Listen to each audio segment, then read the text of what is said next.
Vamos abrir as nossas Bíblias em Hebreus, no capítulo 6.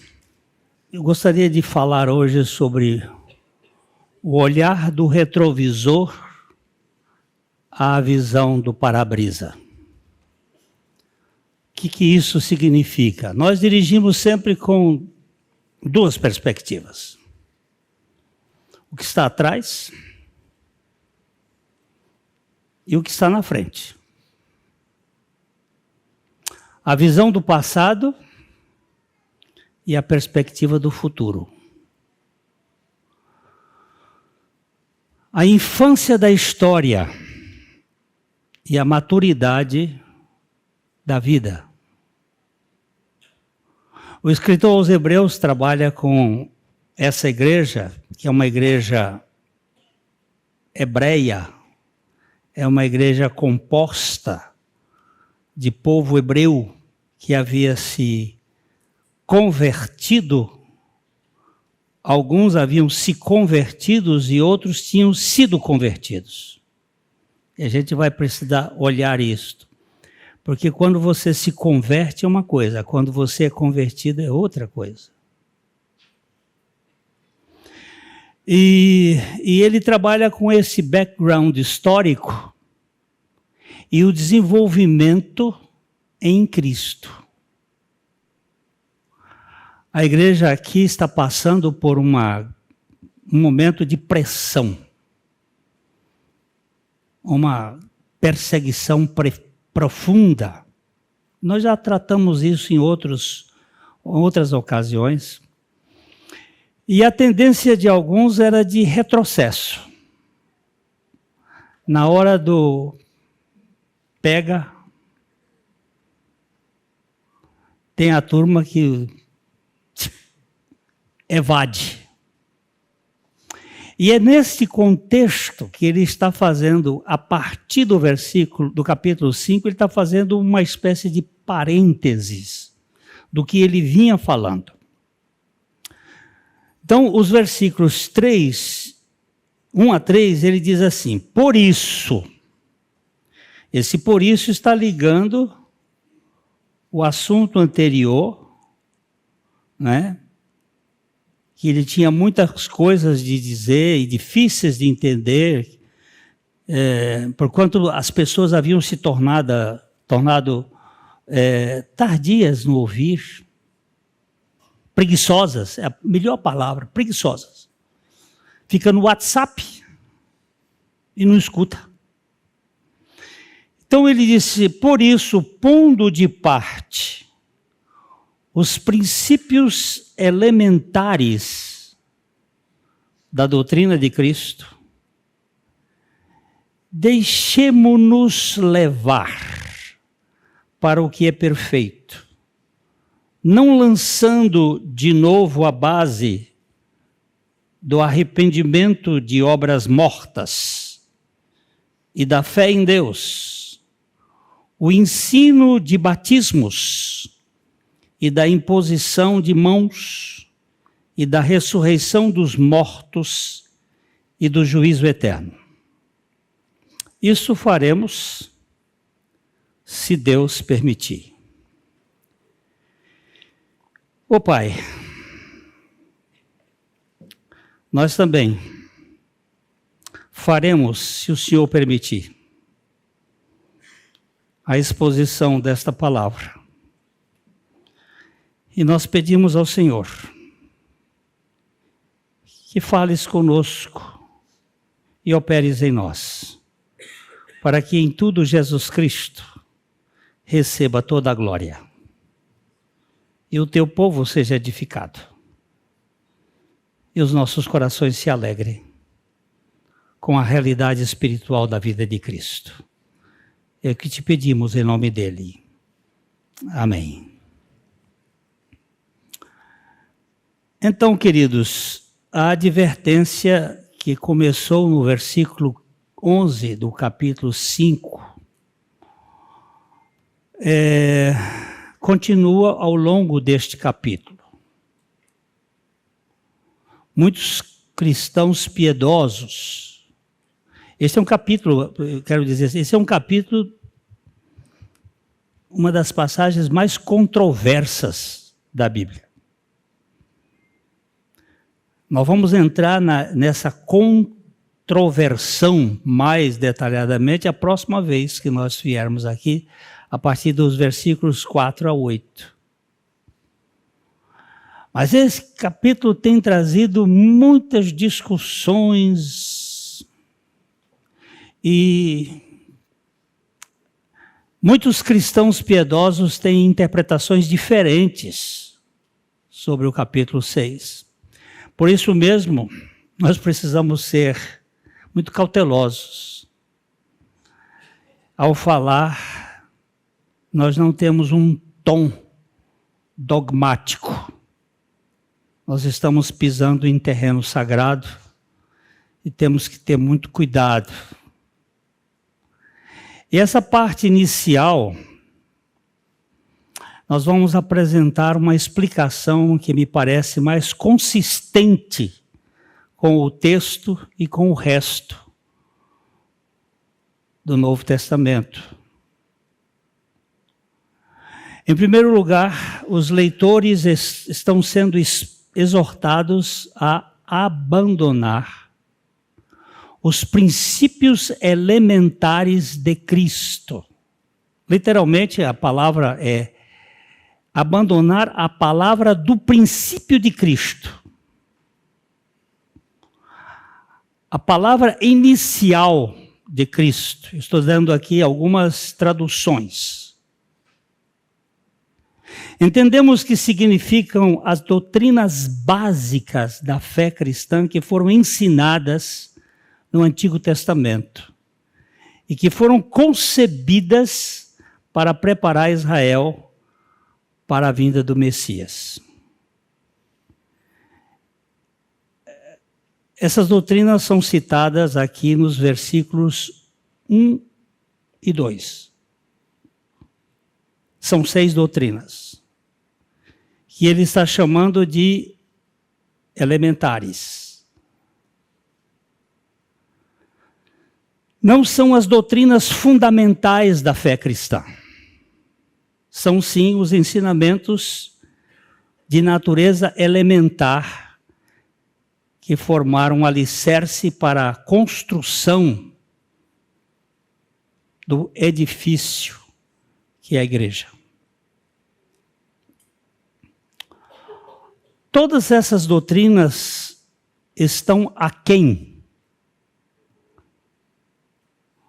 de Cristo crucificado, ressuscitado e glorificado. Elas são como que o ABC, aquilo que a gente aprende para poder ler. A exortação aqui não é para desconsiderá-las como inúteis, mas para avançar até a maturidade. Quando eu estava construindo a nossa casa que morávamos até recentemente, eu fiquei muito impactado com os buracos que foram feitos. E eu ficava angustiado em ver a quantidade de ferro e de cimento que puseram naqueles buracos. E impactado com a quantidade de dinheiro que saía naquela construção. Eu não via nada para cima e era só buraco. E o engenheiro calculista foi meu cunhado. E ele fez uma casa que não tem uma rachadura. Ela tem quase 30 anos. Nós tivemos um mexido de terra aí no ano de 2016, que derrubou um bocado de casas ali, quebrou piscinas naquela região. Minha casa não sofreu um abalo. Porque bem fundada. Aquela angústia que eu tive em ver o fundamento redundou em benefício de ver uma casa sadia, sem rachadura, sem fissura. Então, nós não vamos desprezar estas coisas aqui. Esse é o alicerce. Mas nós temos coisa maior, superior. Então ele vai levantar aqui a exortação é para nós não ficarmos agarrados ao período do judaísmo, que foi uma época da infância espiritual, para a vinda de Cristo. Isso quer dizer que o período anterior, ele é fundamental, mas nós temos que ir mais para frente. Nós temos que crescer. Você vê que ele diz assim: por isto, pondo de parte os princípios elementares da doutrina de Cristo, deixemo-nos levar para o que é perfeito. Ele está dizendo que essas coisas mais para trás são elementares, são rudimentos, e que tem alguma coisa mais perfeita. Deixemo-nos levar para aquilo que é perfeito. Não lançando de novo a base, aí ele levanta essas 6 doutrinas básicas. Um fundamento doutrinário foi estabelecido no Velho Testamento que é sólido, é importante. Mas nós temos coisas melhores. As grandes verdades do Novo Testamento a respeito de Cristo, a sua pessoa, a sua obra, representam o ministério da maturidade, onde nós vamos crescer na estatura da varonilidade de Cristo. Então ele apresenta aqui a primeira doutrina. Ele diz,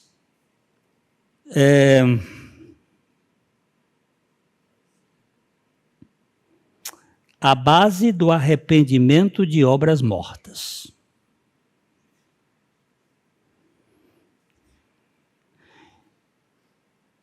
O que são obras mortas? Isso foi pregado constantemente pelos profetas, bem como pelo precursor do Messias, João Batista. Arrependei-vos. Mas arrependei-vos de quê? Das obras. É o arrependimento de obras mortas. Todos exortaram o povo a abandonar as obras mortas, no sentido de que não eram obras provenientes da fé.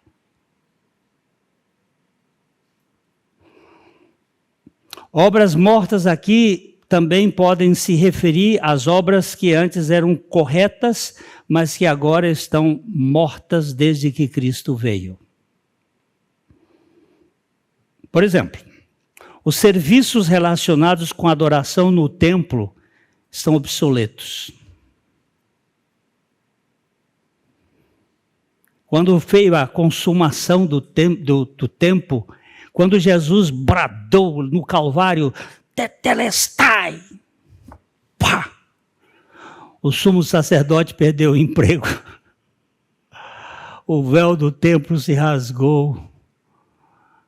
Aquilo se tornou caduco. As coisas velhas passaram. O arrependimento de Cristo é diferente do arrependimento das obras mortas. Porque o arrependimento das obras mortas é arrependimento do que eu faço e não do que eu sou. E o arrependimento de Cristo é o arrependimento que me leva a não confiar mais em mim mesmo.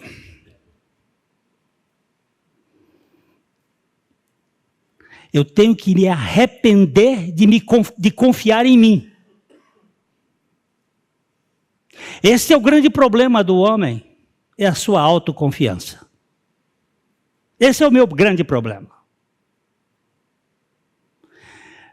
Não é simplesmente o arrependimento dos atos praticados, mas é arrependimento de quem eu sou, autoconfiante. E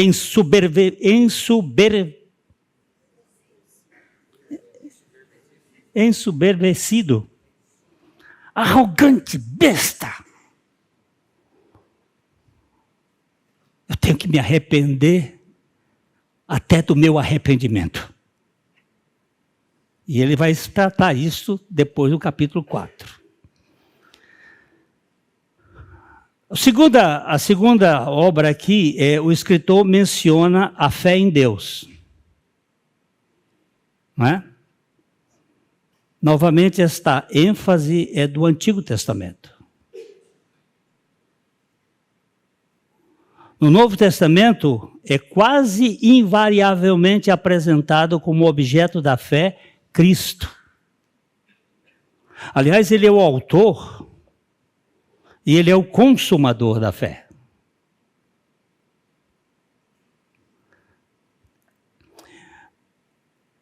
Não quer dizer uma substituição da fé em Deus, mas a fé em Deus que deixa fora Cristo é agora inadequada.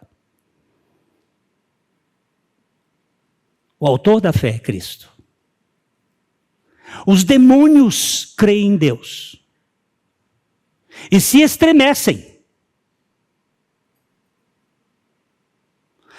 mas não creem em Cristo. Essa crença, eu creio em Deus. Você crê em Cristo? Bem, aí nós temos problemas.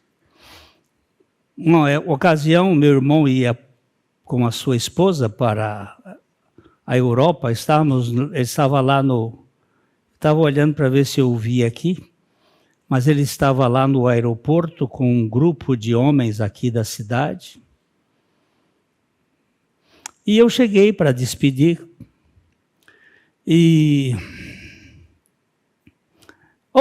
Pastor, nós estamos falando mesmo de Deus. O senhor chegou aqui. E foi aquela coisa, porque Deus... E eu digo, já vejo já. Se o negócio é realmente Deus ou se é apenas um discurso filosófico. Eu disse, pois é.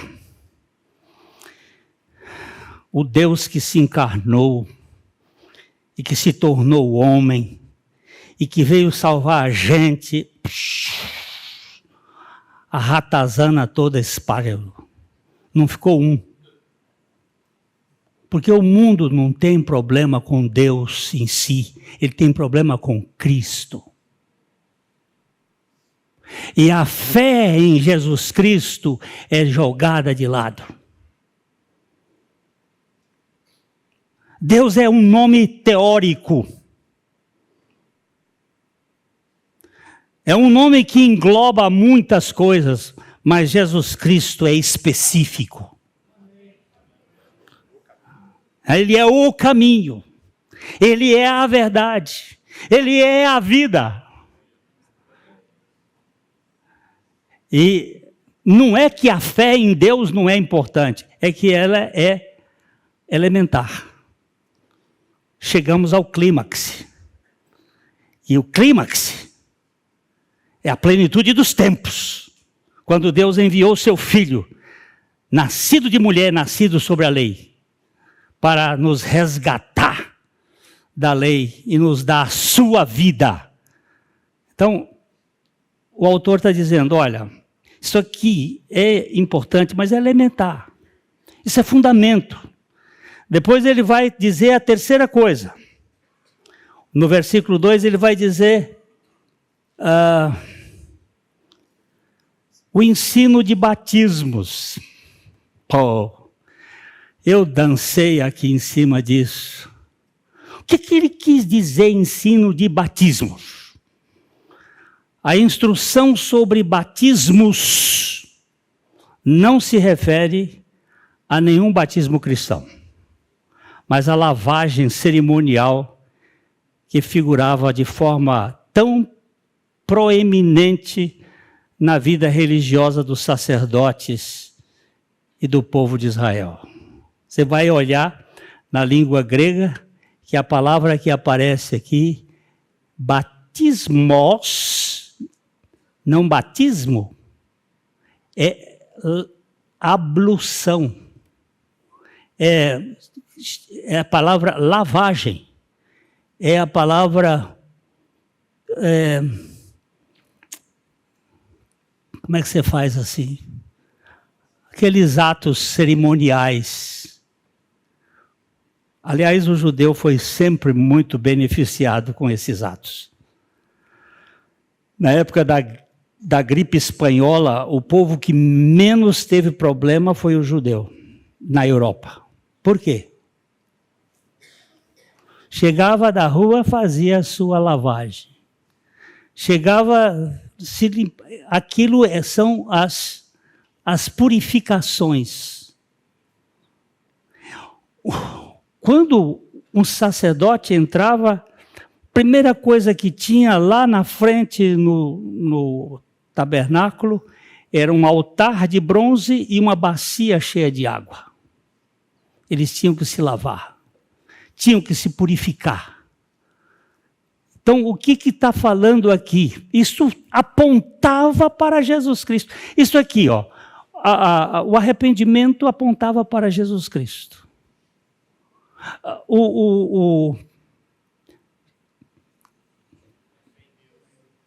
A fé em Deus estava apontando para o Filho, a vinda do Filho. Os batismos, as purificações estão levando, elas se referem àquela importância de você estar sendo purificado. Dá uma olhadinha em Hebreus 9:10. Ele fala assim, os quais não passam de ordenanças da carne, baseadas somente em comidas e bebidas e diversas abluções, impostas até o tempo oportuno da reforma. Que tempo oportuno da reforma é este? É da reforma protestante lá no século XVI? Não, senhor, é na reforma do protesto de Deus no primeiro século.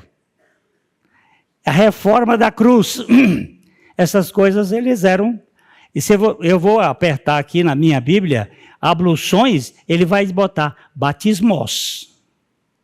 Essas lavagens, essas purificações que as pessoas faziam. Um sumo sacerdote tinha que fazer toda uma lavagem, toda a purificação. Isso foi importante? Muito importante, mas isso está apontando para a grande realidade que é Cristo. Garganta velha está aqui. A quarta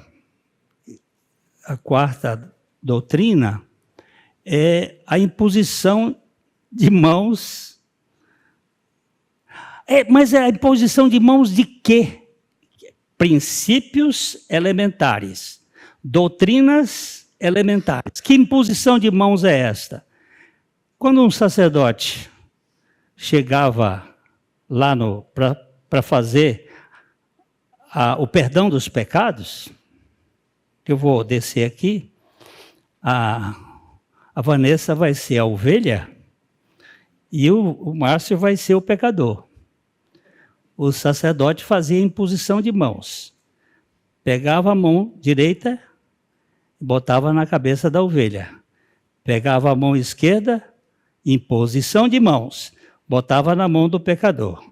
Transferia o pecado do Márcio para a ovelha. e essa ovelha ia ser sacrificada. Isso apontava para Cristo, para a identificação. Mas isso é princípio alimentar. Isso é coisa do começo. E ali entregava a faca, a adaga para ele, e ele metia no pescoço dela. Quem matava a ovelha não era o sacerdote, era o pecador, porque ele é o culpado do pecado. Quem matou Jesus Cristo fui eu, foi o meu pecado. Ele disse que foi o dele também. Eu ouvi o outro som ali, foi o meu também. Parece que tem alguns que creem nisso. A morte de Jesus é exatamente aquilo que fazia a imposição de mãos. Só que aquilo era ABC. Aquilo era fundamento. Aquilo não era a realidade. O ritual, eu vou só ler, por exemplo, Levíticos capítulo 16, verso 21. Está cheio a Bíblia. Está cheio. Levítico 16, 21. Eita, garganta. Arão porá ambas as mãos sobre a cabeça do bode. Esse aqui no dia do Yom Kippur. Arão porá ambas as mãos sobre a cabeça do bode vivo, e sobre ele confessará todas as iniquidades dos filhos de Israel, todas as suas transgressões, todos os seus pecados, e porá sobre a cabeça do bode e enviá-lo-á ao deserto, pela mão de um homem à disposição para isso. A imposição de mãos que ele está falando aqui não é a imposição de mão de presbitério. Não é a imposição de mão que existe muito no Novo Testamento. Se alguém está doente, os presbíteros vêm, ungem com óleo, impõem as mãos. Não é isso. É a velha linguagem que estava apontando para a realidade.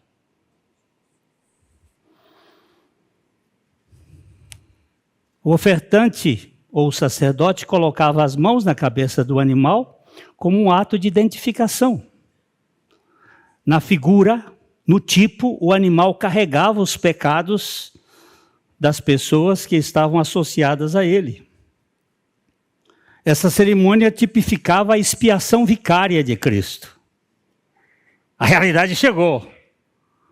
Agora, isso ficou para trás. Isso não precisa mais. A vaca vermelha que está lá em Siló, para a purificação, ela está, aliás, é uma novilha lindíssima, aqui que está designada para isto, vai fazer um trabalho sem realidade mais, porque passou o tempo. Mas para eles ainda é válido. Eles estão na infantilidade. E eu vejo muitas vezes no nosso meio a infantilidade das pessoas que querem colocar o mesmo sistema judaico como se ele fosse perene. Ele passou.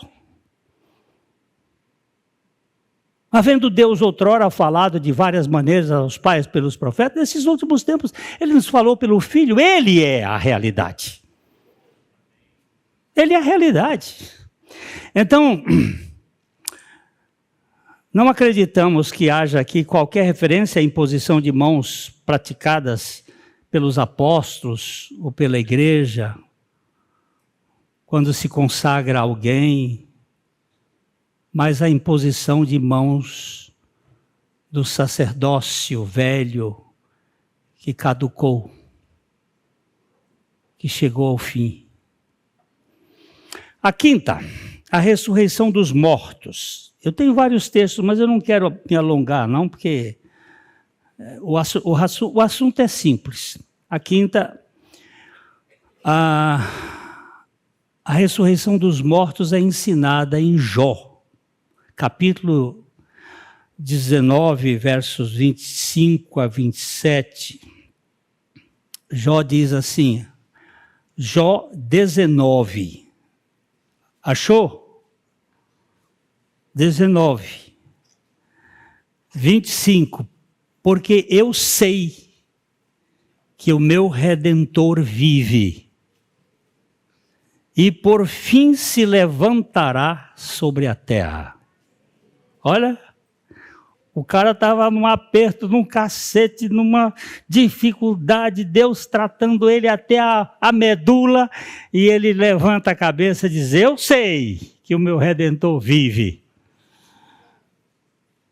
E por fim levantará sobre a terra. Depois, revestido este meu corpo da minha pele, em minha carne verei a Deus. Vê-lo-ei por mim mesmo. Os meus olhos o verão, e não outros. De saudade me desfalece o coração dentro de mim.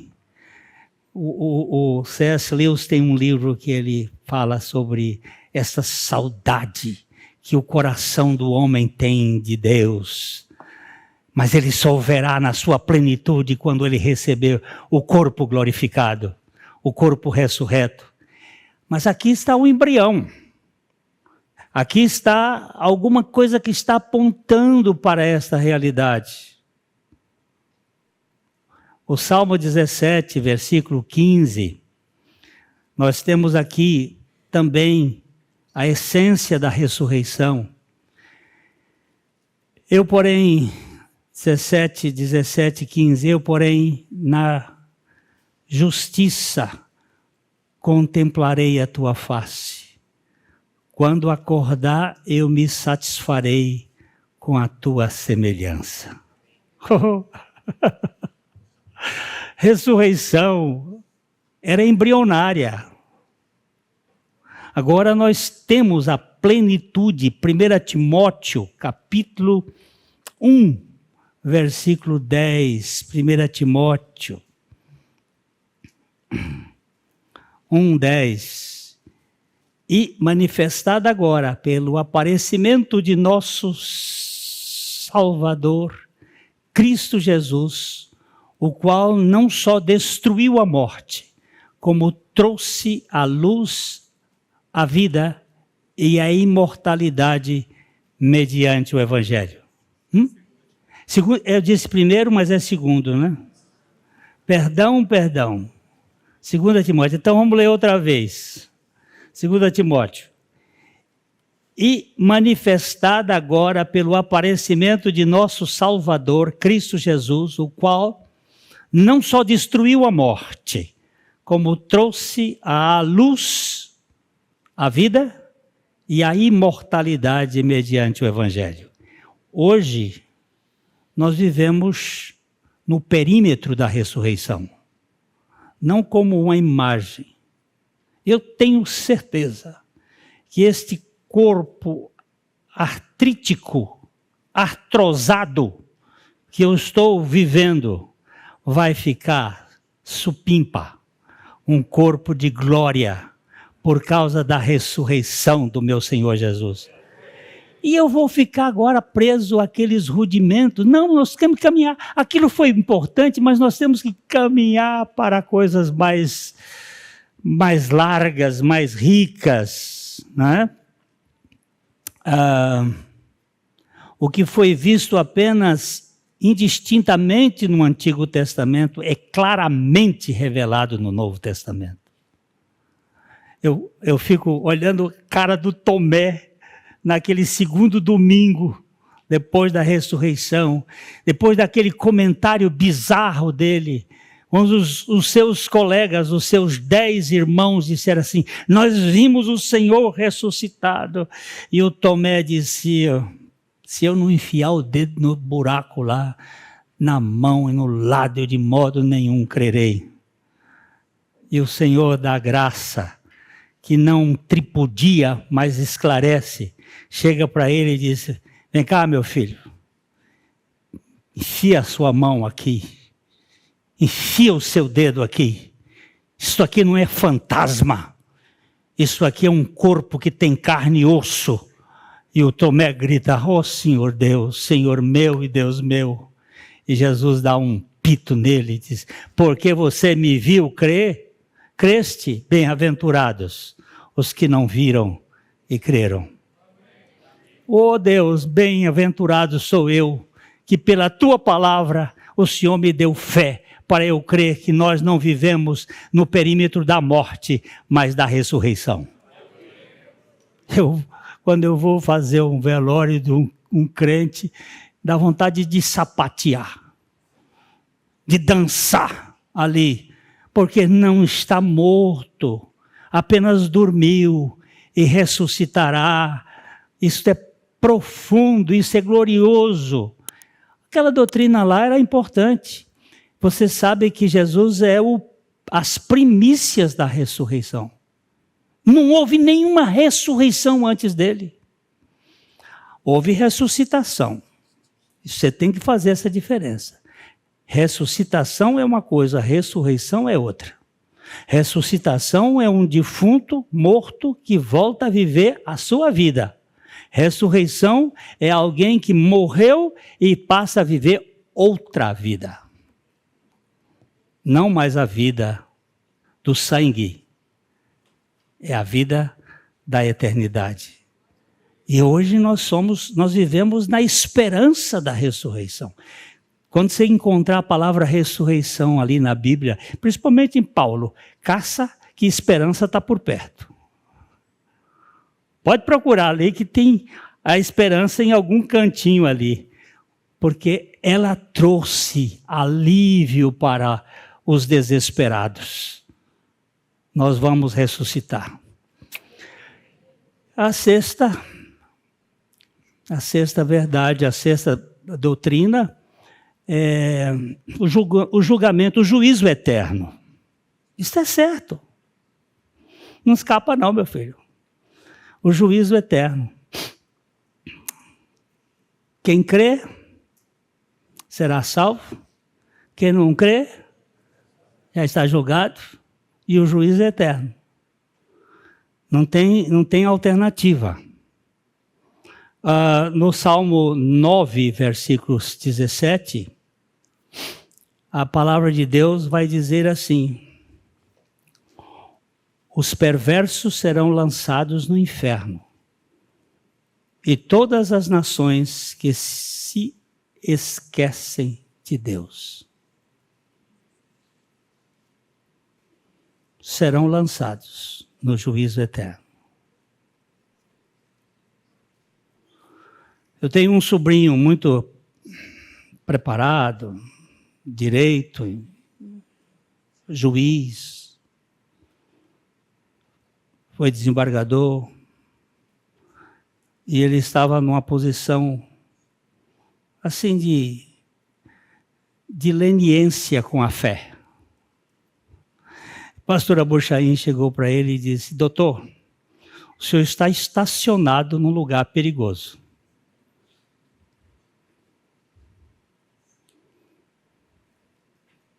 Ele ficou assustado, porque ele não deu mais endereço nenhum. Mas depois ele disse: leia o Salmo 9, o senhor vai verificar que os ímpios vão para o inferno.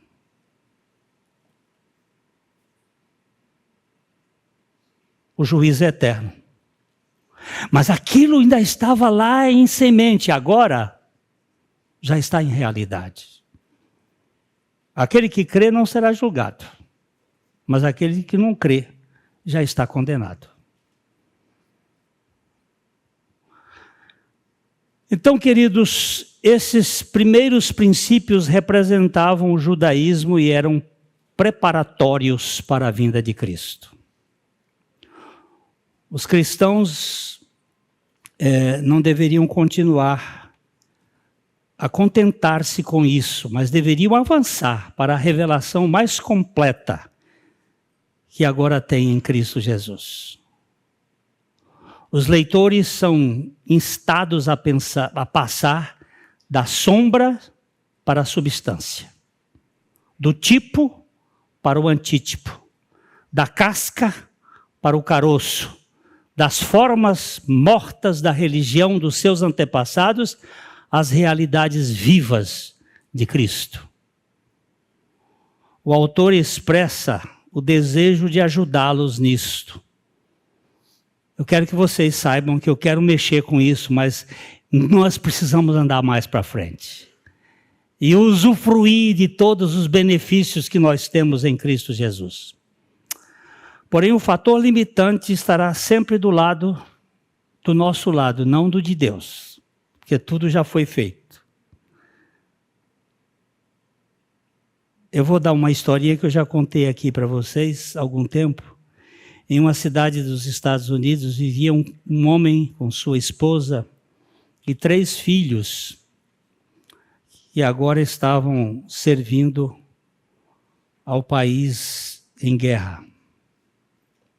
Em um período de 3 semanas, 3 notas do governo chegaram indicando que os 3 filhos haviam morrido em combate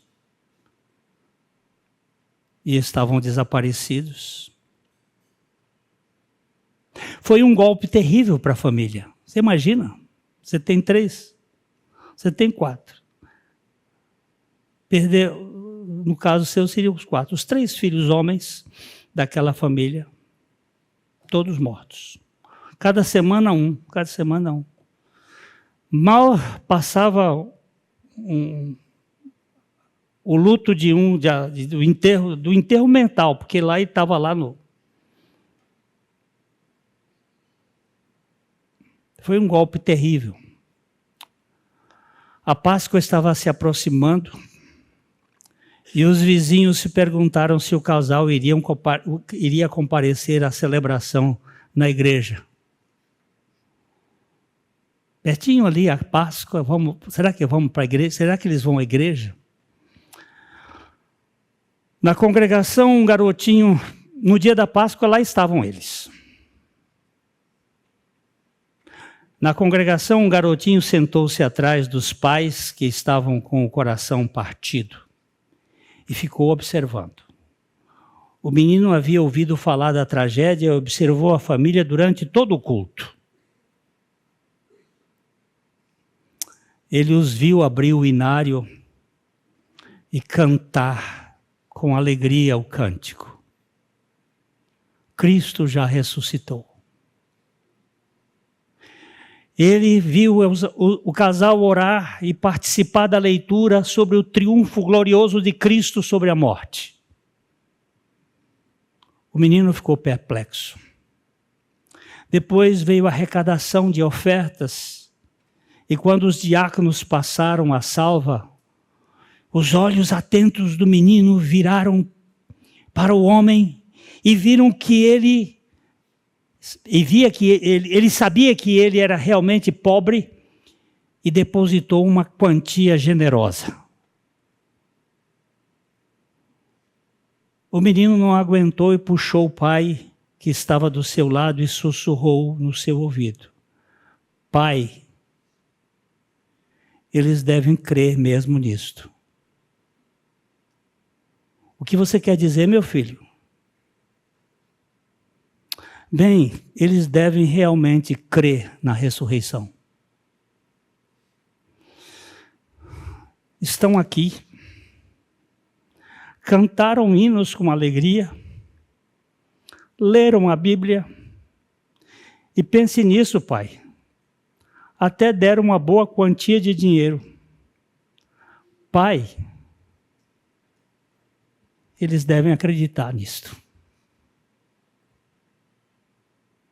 E nós? Vamos ficar cavucando os elementares ou vamos para a realidade? É sempre bom olhar um olho rápido no retrovisor, mas nós precisamos olhar para o para-brisa. Eu gosto de dirigir, sempre dou uma olhada nas laterais, atrás, mas é rápido.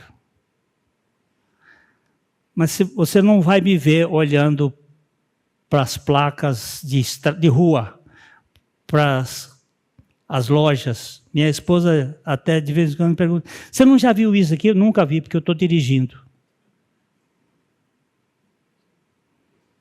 E quando você está dirigindo, você não pode se distrair. Tem que olhar para frente.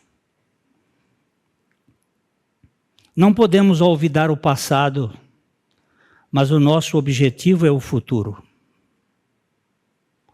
Onde você e eu estamos na vida espiritual? Nos rituais ou na realidade? Nas alegorias ou na verdade? Não vamos desconsiderar os alicerces, mas a nossa caminhada é a construção, é a maturidade. Não podemos esquecer da infância da nossa vida, mas o nosso alvo é a maturidade. Uma lei universal na vida cristã é que quanto mais madura a pessoa se torna, mais sensível ao pecado ela fica. E mais agradecida ela tem da obra de Deus. Hoje o Marquinho trouxe um estudo muito precioso sobre o perdão. Muito ao meu coração. Quem não viu, procure ouvir. E nós temos aqui uma realidade, queridos. O Evangelho não é para pessoas carnais. É para aqueles que morreram e ressuscitaram com Cristo. Não é para crentes que professam uma crença, mas que não experimentaram a sua morte e ressurreição com Cristo. A próxima vez que nós viermos a este púlpito para continuarmos a exposição de Hebreus, nós vamos entrar num dos textos mais controversos, mas do qual eu não vou abrir mão de entrar nele com o coração voltado para o céu.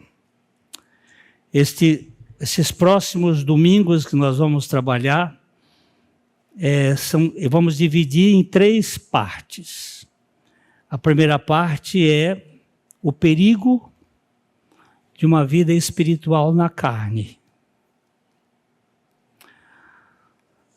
A segunda parte vai ser as coisas melhores pertencentes à salvação. E por fim, a imutabilidade da promessa de Deus. Nós temos um Deus que, tendo começado, termina. E que dá segurança para o coração da gente.